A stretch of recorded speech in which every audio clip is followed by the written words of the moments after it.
second guessing if I made the right choice with this. So if you make it all the way through this video and you have any opinions or thoughts or anything like that, I would honestly love to hear it. On March 1st, I set out on this journey to try and make $5,000 a month in side hustles. I had just finished recovering from my mastectomy. I had been let go from my job. It was mutual, but I technically had been let go. And it had been on my mind and honestly on my heart to try to focus on content creation and try to make a living from it, and to also utilize and leverage side hustles to get me there. So I started this series, and I can't remember if I think it was late March, early April, a brand reached out to me and they made me an offer of $1,300 because they market themselves as a side hustle. And you'll see why I put that in air quotes throughout this video. And this was an app where you played games to make money. And at first I thought it was a cool idea. You know, I wasn't sure if it was something I would actually do, so I was a little unsure about that because the ROI was really low, the return on investment. So how much time you're putting into this and how much you're getting back. When they pitched themselves to me, they said you would probably make, or their average user, I think, makes about $11 an hour, which is not nothing, don't get me wrong. But yeah, if you want to make $5,000 a month, it's hard to do that when you're focusing on side hustles that make $11 an hour.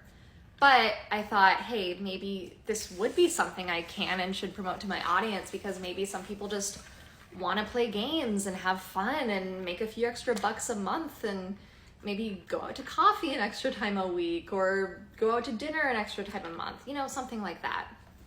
So I met with the brand, they were super nice, and I decided I need to try out this app because I only want to promote something if I might actually use it, or at least I could fully endorse it, like be, you know, confident that I could fully endorse it because it aligned with my values.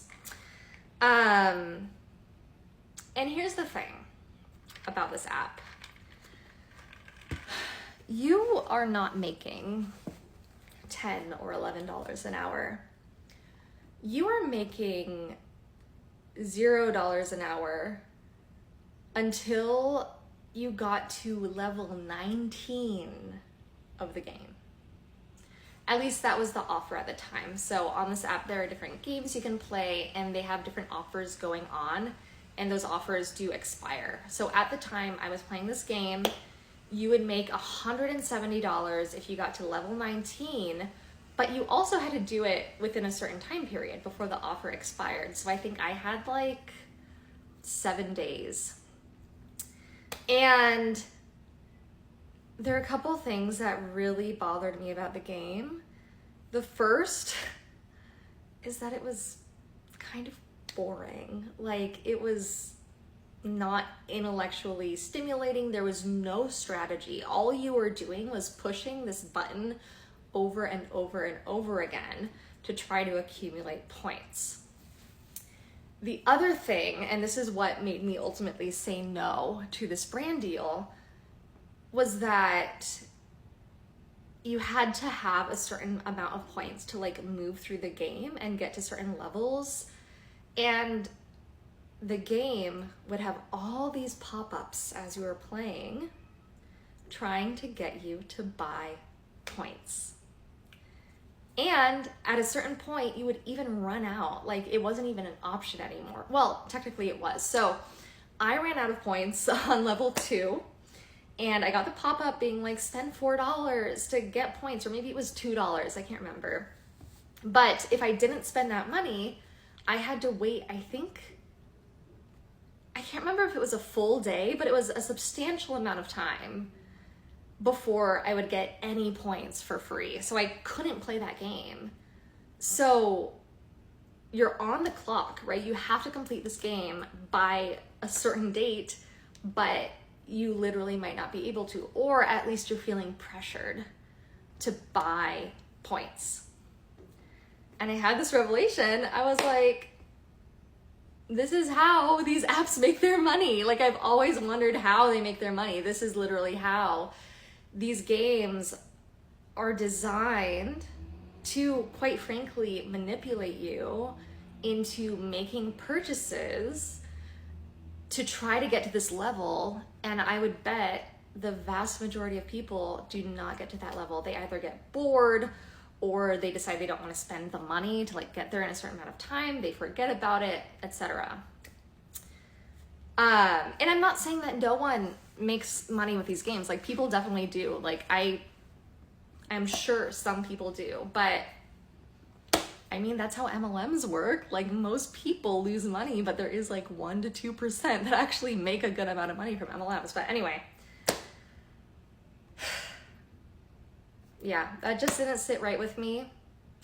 So I turned them down. And speaking of other things I've turned down and other things to look out for that I think you should look out for if you're in, you know, in the financial space or side hustle space, I also got an email from a financial app that pitches itself as like your financial friend and someone helping you, but really they're just trying to get you to take out a personal loan. So be careful out there. And if you're interested in legitimate side hustles with a higher ROI, you know, a higher return on investment, like to actually make $5,000 a month, I hope you'll stick around.